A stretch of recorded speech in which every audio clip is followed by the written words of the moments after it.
Rich Williams, Pitch Black, Michigan, back again. I wanted to answer a couple things about compressors. So, especially with people building their own rigs,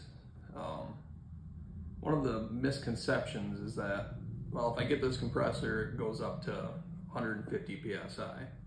I'm only going to be running 90 to 100 psi out of my diaphragm pump. So that should be plenty. Yeah, what isn't getting factored in is the volume. The PSI isn't really the issue. Most of your compressors are all going to go to at least 125 PSI plus. So that's not an issue. The problem is the tank size. That volume of air is the most crucial thing for a diaphragm pump to work properly and consistently. So these chambers take up a very large volume of air. And this is just an 1.5 inch pump, which is a smaller one. Yet this is still going to suck a bunch of air volume. So to keep this thing moving consistently, especially if you're taking your wand and you're pouring sealer out on a driveway to brush it or something, this thing has to just constantly pump, pump, pump, pump, pump.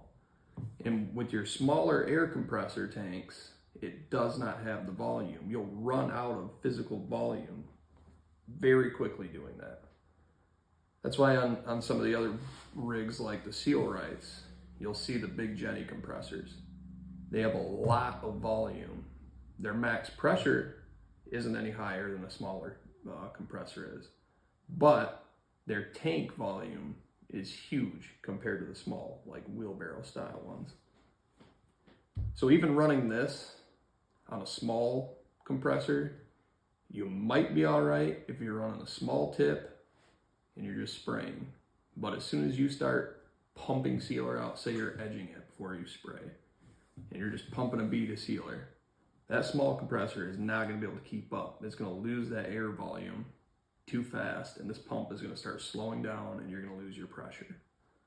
Whereas if you get the bigger tank can keep that volume full at 125, 150 psi the entire time, no matter what, because it's got so much space to hold it. Whereas a smaller one, the space just gets sucked right out so fast. And that's where you run into issues. So save yourself the headache. Please stay away from the smaller compressors. I know you look at it and you see the pressure is good, but always pay attention to volume. And you can check on all these diaphragm pumps in the specifications to see what kind of air volume it needs for a certain duration of time to keep running consistently.